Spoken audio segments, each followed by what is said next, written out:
முழு நாடும் முடக்கப்பட போகும் பரிதாபம். இலங்கையில் வாரத்தில் 4 நாள் வேலை திட்டம். அரச ஊழியர்கள் வீட்டிலிருந்து பணியாற்ற வாய்ப்பு. ஜனாதிபதி எடுத்துள்ள அவசர முடிவு. நாடு முழுவதும் மற்றொரு QR நடைமுறை. மக்களுக்கு அவசர செய்தி. உடனடியாக பதிவு செய்ய அழைப்பு. பெரும் சிக்கலுக்குள் நாடு மாட்டிக்கொண்டுள்ள நிலையில் பயங்கர பொருட்களுடன் தென்கடலுக்கு வந்த படகு. இன்று உறுதிப்படுத்தப்பட்ட முக்கிய விடயம் உள்ளே இருந்தது இதுதான்.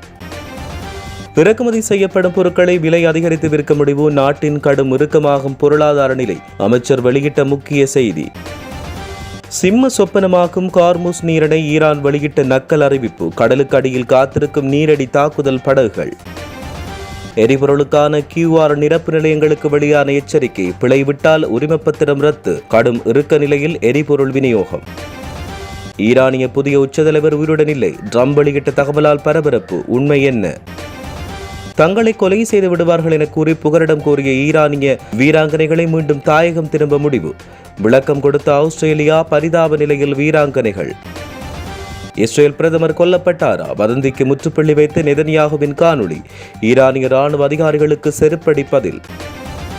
மத்திய கிழக்கு போர் தாக்கம். அத்தியாவசிய சேவைகள் குறித்து ஜனாதிபதி அவசர கலந்துரையாடல். இரவு பகலாக அவசர கலந்துரையாடல்களில் ஜனாதிபதி அனுர. விஜயிடம் 7 மணி நேரம் தீவிர விசாரணை. காரில் கை காட்டியபடி வந்த விஜய். நடந்தது இதுதான்.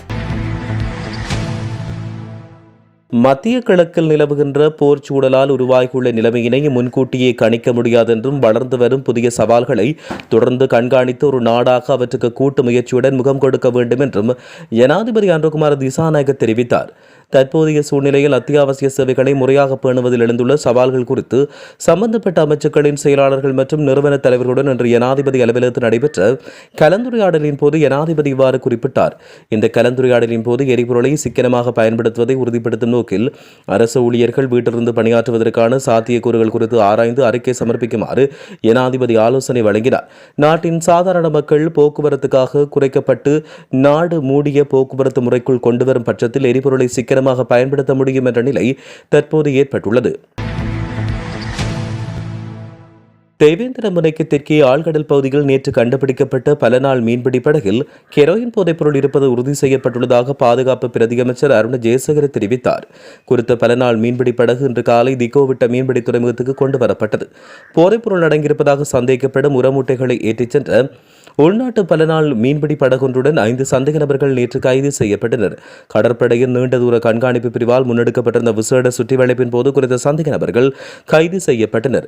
இந்த நிலையில் குறித்த பல நாள் மீன்பிடி படகு கரைக்கு கொண்டுவரப்பட்டு பரிசோதிக்கப்பட்டதில் அதில் 123 கிலோகிராம் ஹெரோயின் போதைப்பொருள் இருந்தமை உறுதி செய்யப்பட்டதாக பாதுகாப்பு பிரதியமைச்சர் அருண் ஜெயசேகர தெரிவித்தார். இதன் பெறுமதி சுமார் 3 பில்லியன் ரூபாய் என்று மதிப்பிடப்பட்டுள்ளதாகவும் அவர் குறிப்பிட்டார்.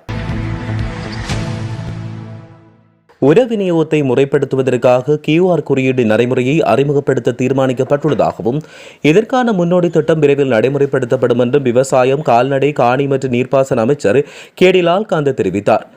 உரங்களை விநியோகிக்கும் போது இத்தகைய QR முறையை பின்பற்றுவது அவசியமானது என்று குறிப்பிட்ட அமைச்சர் இதற்கான முன்மொழிவுகள் ஏற்கனவே கிடைத்துள்ளதாக தெரிவித்தார். நாட்டில் தற்போது போதுமான அளவு உர கையிருப்பு உள்ளதால் உர தட்டுப்பாடு குறித்து அச்சமடைய தேவையில்லை என்று அமைச்சர் உறுதியளித்தார். இருப்பினும் சில தனியார் நிறுவனங்களும் கருப்பு சந்தை வியாபாரிகளும் ஏற்கனவே இறக்குமதி செய்யப்பட்ட உரங்களின் விலையை அநியாயமாக உயர்த்தி வருவதாகவும் அவர் சுட்டிக்காட்டினார். இறக்குமதி செய்யப்படும் பொருட்களின் விலையில் ஒருவித அதிகரிப்பு ஏற்படக்கூடிய சாத்தியக்கூறுகள் காணப்படுவதாக வர்த்தக பிரதி அமைச்சர் RM ஜெயவர்தன தெரிவித்தார். நேற்று ஊடகங்களுக்கு கருத்து வெளியிட்ட அவர் உலகளாவிய ரீதியில் நிலவும் போர்ச்சூழல் காரணமாக பொருட்களின் விலை அதிகரிப்பதை தவிர்க்க முடியாத நிலை காணப்படுவதாக தெரிவித்தார். உலகெங்கிலும் எரிபொருள் போக்குவரத்து மற்றும் விநியோகத்தில் ஏற்பட்டுள்ள தடைகள் இலங்கையில் தாக்கத்தை ஏற்படுத்துவதை தவிர்க்க அரசாங்கம் பல்வேறு நடவடிக்கைகளை எடுத்து வருவதாகவும் அவர் கூறினார். அதன்படி தடையின்றி பொருட்களை விநியோகிப்பதற்காக இதுவரை பொருட்களை இறக்குமதி செய்த நாடுகளுக்கு மேலதிகமாக ஏனைய நாடுகளில் இருந்து பொருட்களை இறக்குமதி செய்வது குறித்து அரசாங்கம் ஆராய்ந்து வருவதாக பிரதி அமைச்சர் தெரிவித்தார். தற்பொழுது நிலவுகின்ற போர்ச்சூழல் உலகின் ஏனைய நாடுகளிலும் பாதிப்பை ஏற்படுத்தியுள்ளது. எரிபொருள் மற்றும் ஏனைய பொருட்களில் போக்குவரத்தின் இது தாக்கத்தை செலுத்தியுள்ளது. எனவே பொருட்களுக்கு தட்டுப்பாடு ஏற்படும் வாய்ப்பு குறைவாக இருக்கும் என்று நான் நம்புகின்றோம்.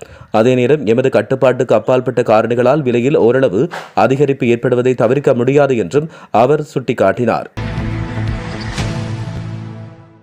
ஹார்முஸ் நீரிணையை கடக்க எதிரி நாடுகளின் கப்பல்களுக்கு மட்டுமே அனுமதி கிடையாது என்று ஈரான் தெரிவித்துள்ளது. இது தொடர்பாக ஈரான் வெளியுறவுத்துறை அமைச்சர் அப்பாஸ் அராக்சி தெரிவிக்கையில், ஹார்முஸ் நீரிணையை நாங்கள் மூடவில்லை. உண்மையில் அந்த நீரிணை திறந்தே இருக்கிறது. இது எங்கள் எதிரிகளுக்கு சொந்தமான கப்பல்களுக்கு மட்டுமே மூடப்பட்டுள்ளது. அமெரிக்கா, இஸ்ரேல் மற்றும் அவர்களின் நட்பு நாடுகளுக்கு மட்டுமே இந்த முக்கிய கப்பல் பாதை மூடப்பட்டுள்ளது. மற்ற நாடுகளின் கப்பல்கள் சுதந்திரமாக கடந்து செல்ல முடியும். பாதுகாப்பு கவலைகள் காரணமாக பல கப்பல்கள் இந்த பாதையை பயன்படுத்த வேண்டாம் என்று முடிவு செய்திருக்கிறார்கள். இதற்கும் எங்களுக்கும் எந்த தொடர்பும் இல்லை என்று தெரிவித்தார். இது தொடர்பாக ஈரான் புரட்சிகர காவல்படை கடற்படை தளபதி அலினிசா டாங்ஸ்ரி கூறும்போது, ஹார்முஸ் நீரிணை ராணுவ ரீதியாக தடுக்கப்படவில்லை. அது வெறும் எங்கள் கட்டுப்பாட்டில் உள்ளது. ஈரானின் கடற்படை அளிப்பது அல்லது எண்ணெய் கப்பல்களுக்கு பாதுகாப்பை வழங்குவது பற்றி அமெரிக்காவின் கூற்றுக்கள் தவறானவை என்றும் சுட்டிக்காட்டினார். QR முறை இல்லாமல் எரிபொருள் வழங்குகின்ற நிரப்பு நிலையங்களின் உரிமங்கள் ரத்து செய்யப்படும் என பெட்ரோலிய கூட்டுத்தாபனத்தின் தலைவர் DJ ராஜகருணா தெரிவித்தார். எரிபொருள் நிரப்பு நிலையங்களுக்கு வழங்கப்படும் எரிபொருளின் அளவுக்கு QR முறையின் கீழ் வழங்கப்படும் அளவுக்கும் உள்ள வேறுபாட்டை ஆராய விசாரணை தொடங்கப்படும் என்றும் குறிப்பிட்டார். இனிமேல் QR குறியீடு இல்லாமல் எந்த வாகனத்துக்கும் எரிபொருளை விநியோகிக்க அனுமதிக்கப்பட மாட்டாது என்றும் ராஜகருணா தெரிவித்தார். இலங்கை போக்குவரத்து சபை மூலம் பயணிகள் பேருந்துகளுக்கு எரிபொருள் விநியோகிக்கப்படும் என்றும் விவசாய உபகரணங்களுக்கு தேவையான எரிபொருள் விநியோகிக்கப்படும் விதம் குறித்து ஆராய்வதற்கு ஒரு குழு நியமிக்கப்பட்டுள்ளதாக அவர் தெரிவித்தார். ஈரானின் புதிய உச்சத்தலைவராக பொறுப்பேற்றுள்ள முஸ்தபா கமீனி உயிருடன் இல்லை என எனக்கு தகவல் கிடைத்துள்ளது. ஒருவேளை அவர் உயிருடன் இருந்தால் சரணடைய வேண்டும் என அமெரிக்க ஜனாதிபதி டொனால்ட் ட்ரம்ப் தெரிவித்தார். மத்திய கிழக்கில் தீவிரமடைந்து வருகின்ற மோதலில் உடனடி போர் நிறுத்தம் ஏற்பட வாய்ப்பில்லை என்று தெரிவித்த டொனால்ட் ட்ரம்ப், ஈரானின் புதிய உச்சத்தலைவர் முஸ்தபா கமீனி உயிருடன் இல்லை என்று எனக்கு தகவல் கிடைத்துள்ளதாக தெரிவித்தார். தொலைக்காட்சி ஒன்றுக்கு ட்ரம்ப் சனிக்கிழமை அளித்த பேட்டியில், ஈரான் அமெரிக்காவுடன் ஒரு ஒப்பந்தம் செய்து கொள்ள விரும்புகிறது, ஆனால் வழங்கப்பட்ட விதிமுறைகள் இன்னும் போதுமானதாக இல்லாதால் நான் அந்த ஒப்பந்தத்தை செய்து கொள்ள விரும்பவில்லை என்றும் அவர் கூறியுள்ளார். ஆஸ்திரேலியாவில் அரசியல் புகலிடம் கோரியிருந்த ஈரான் மகளிர் தேசிய கால்பந்து அணியின் 3 வீராங்கனைகள் மீண்டும் ஈரான் நாட்டுக்கு திரும்ப தீர்மானித்துள்ளதாக ஆஸ்திரேலிய அரசாங்கம் தெரிவித்துள்ளது. இந்த அறிவிப்பு நேற்றைய தினம் வெளியாகியுள்ளது. மகளிர் ஆசிய கிண்ண போட்டியின் போது ஈரான் தேசிய கீதத்தை பாட மறுத்ததால் தாயகம் திரும்பினால் தண்டனை அல்லது துன்புறுத்தலுக்கு ஆளாக நேரிடும் என்ற அச்சத்தில் 7 வீராங்கனைகள் ஆஸ்திரேலியாவில் புகலிடம் கோரினர். இவர்களின் பாதுகாப்பை கருத்தில் கொண்டு கடந்த வாரம் ஆஸ்திரேலிய அரசு அவர்களுக்கு மனிதாபிமான அடிப்படையிலான விசாக்களை வழங்கியது. 7 வீராங்கனைகளில் 4 ஆஸ்திரேலியாவை விட்டு வெளியேற முடிவு செய்தனர். இதில் 3 ஈரான் திரும்புகின்றனர். மற்றொருவர் முன்னரே தன்னுடைய முடிவை மாற்றிக்கொண்டார். ஆஸ்திரேலிய உள்துறை அமைச்சர் டோனி ஃபக் இதுகுறித்து தெரிவிக்கையில், வீராங்கனைகள் தங்களின் முடிவை தெரிவித்த பின்னர் அவர்கள் மீண்டும் ஆலோசிப்பதற்கு பல வாய்ப்புகளை வழங்கினோம். ஆஸ்திரேலிய அரசாங்கம் வாய்ப்புகளையும் பாதுகாப்பையும் வழங்க முடியும், ஆனால் அவர்கள் இத்தகைய கடினமான முடிவுகளை எடுக்கும் பின்னணியில் உள்ள சூழலை எம்மால் மாற்ற முடியாது என்று தெரிவித்தார். தேசிய கீதம் போராட்டத்தை தொடர்ந்து ஈரானில் தங்களுக்கு ஏற்படக்கூடிய விளைவுகள் குறித்து அச்சமடைந்து இவர்கள் ஆரம்பத்தில் புகலிடம் கோரியிருந்தமை குறிப்பிடத்தக்கது. ஈரான் மீது அமெரிக்கா, இஸ்ரேல் கூட்டாக இணைந்து தாக்குதல் நடத்தியது. இந்த தாக்குதலில் ஈரானிய உச்சத்தலைவர் அயதுல்லா அலி கமேனி உள்ளிட்ட பலர் உயிரிழந்தனர். இதையடுத்து மத்திய கிழக்கில் அமெரிக்க படைத்தளம் உள்ள நாடுகள் மீதும் இஸ்ரேல் மீதும் ஈரான் தொடர்ந்து தாக்குதல் நடத்தி வருகிறது. இதனால் மத்திய கிழக்கில் பதட்டமான சூழல் நிலவி வருகிறது. இதனிடையே ஈரான் நடத்திய தாக்குதலில் இஸ்ரேலிய பிரதமர் பெஞ்சமின் நெதன்யாகு கொல்லப்பட்டதாக கடந்த சில நாட்களாக சமூக வலைதளங்களில் வதந்தி பரவியது. மேலும் தாக்குதலில் நெதன்யாகு கொல்லப்பட்டது போன்ற AI வீடியோக்கள், புகைப்படங்கள் சமூக வலைதளங்களில் வைரலாகியுள்ளன. இந்நிலையில் ஈரான் தாக்குதலில் கொல்லப்பட்டதாக பரவிய வதந்திக்கு பெஞ்சமின் நெதன்யாகு இன்று முற்றுப்புள்ளி வைத்துள்ளார். இஸ்ரேலில் உள்ள ஹபேபுக்கு சென்ற அவர் அங்கு காப்பி வாங்கி கொடுக்கும் வீடியோவை நெதன்யாகு தன்னுடைய எக்ஸ் தளத்தில் பகிர்ந்துள்ளார். மத்திய கிழக்கில் ஏற்பட்டுள்ள போர்ச்சூழலால் அத்தியாவசிய சேவைகளை முறையாக பேணுவதில் எழுந்துள்ள சிக்கல்கள் குறித்து ஜனாதிபதி அனுரகுமார திசாநாயக்கவுக்கும் அமைச்சர்களின் செயலாளர்கள் உள்ளிட்ட நிறுவன தலைவர்களுக்கும் இடையிலான சந்திப்பொன்று நேற்று ஜனாதிபதி அலுவலகத்தில் நடைபெற்றது. இதன்போது குறிப்பாக சுகாதாரம், கல்வி, கைத்தொழில், விவசாயம் மற்றும் கடற்தொழில் போன்ற துறைகள் குறித்து கவனம் செலுத்தப்பட்டதோடு அந்தந்த துறைகளில் தற்போதைய எரிபொருள் தேவைகள் குறித்து அமைச்சர்களின் செயலாளர்களால் ஜனாதிபதிக்கு விளக்கம் அளிக்கப்பட்டது. முன்வைக்கப்பட்டுள்ள விடயங்களை ஆராய்ந்த ஜனாதிபதி சுகாதாரத்துறை போன்றவற்றுக்கு தேவையான அத்தியாவசிய எரிபொருள் கையிருப்புகள் பிரதேச ரீதியாக பராமரிப்பதற்கான சாத்தியக்கூறுகளை ஆராயுமாறு கேட்டுக்கொண்டார்.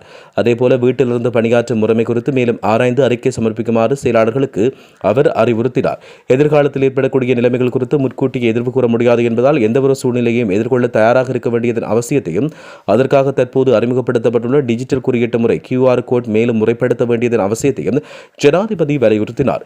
தற்போதுள்ள டிஜிட்டல் குறியீட்டு முறையில் காணப்படும் குறைபாடுகளை மிக விரைவில் திருத்தியமைத்து அதை புதுப்பிக்குமாறு ஜனாதிபதி அறிவுறுத்தியுள்ளார்.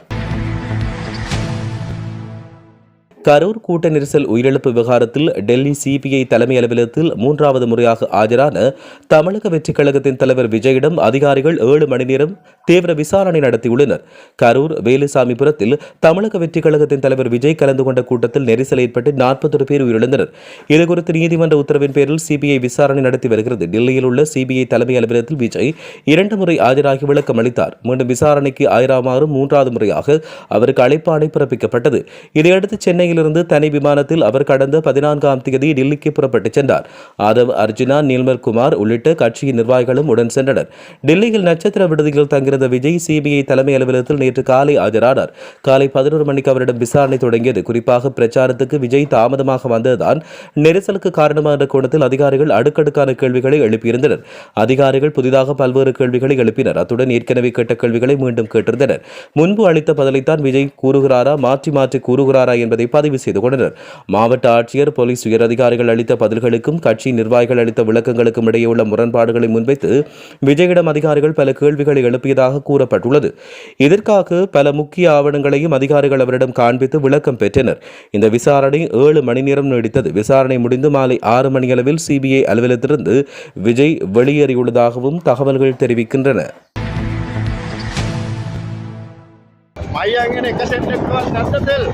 முழு நாடும் முடக்கப்பட போகும் பரிதாபம். இலங்கையில் வாரத்தில் 4 நாள் வேலை திட்டம். அரச ஊழியர்கள் வீட்டிலிருந்து பணியாற்ற வாய்ப்பு. ஜனாதிபதி எடுத்துள்ள அவசர முடிவு. நாடு முழுவதும் மற்றொரு QR நடைமுறை. மக்களுக்கு அவசர செய்தி. உடனடியாக பதிவு செய்ய அழைப்பு. பெரும் சிக்கலுக்குள் நாடு மாட்டிக்கொண்டுள்ள நிலையில் பயங்கர பொருட்களுடன் தென்கடலுக்கு வந்த படகு. இன்று உறுதிப்படுத்தப்பட்ட முக்கிய விடயம் உள்ளே இருந்தது இதுதான். இறக்குமதி செய்யப்படும் பொருட்களை விலை அதிகரித்து விற்க முடிவு. நாட்டின் கடும் இறுக்கமாகும் பொருளாதார நிலை. அமைச்சர் வெளியிட்ட முக்கிய செய்தி. சிம்ம சொப்பனமாக்கும் கார்முஸ் நீரிணை. ஈரான் வெளியிட்ட நக்கல் அறிவிப்பு. கடலுக்கு அடியில் காத்திருக்கும் நீரடி தாக்குதல் படகுகள். எரிபொருளுக்கான QR நிரப்பு நிலையங்களுக்கு வெளியான எச்சரிக்கை. பிழை விட்டால் உரிமப்பத்திரம் ரத்து. கடும் இறுக்க நிலையில் எரிபொருள் விநியோகம். ஈரானிய புதிய உச்சத்தலைவர் உயிருடன் இல்லை. ட்ரம்ப் வெளியிட்ட தகவலால் பரபரப்பு. உண்மை என்ன? தங்களை கொலை செய்து விடுவார்கள் என கூறி புகலிடம் கோரிய ஈரானிய வீராங்கனைகளை மீண்டும் தாயகம் திரும்ப முடிவு. விளக்கம் கொடுத்த ஆஸ்திரேலியா. பரிதாப நிலையில் வீராங்கனைகள். இஸ்ரேல் பிரதமர் கொல்லப்பட்டாரா? வதந்திக்கு முற்றுப்புள்ளி வைத்து நெதன்யாகுவின் காணொளி. ஈரானிய ராணுவ அதிகாரிகளுக்கு செருப்படி பதில். மத்திய கிழக்கு போர் தாக்கம். அத்தியாவசிய சேவைகள் குறித்து ஜனாதிபதி அவசர கலந்துரையாடல். இரவு பகலாக அவசர கலந்துரையாடல்களில் ஜனாதிபதி அனுர. விஜயிடம் 7 மணி நேரம் தீவிர விசாரணை. காரில் கை காட்டியபடி வந்த விஜய். நடந்தது இதுதான்.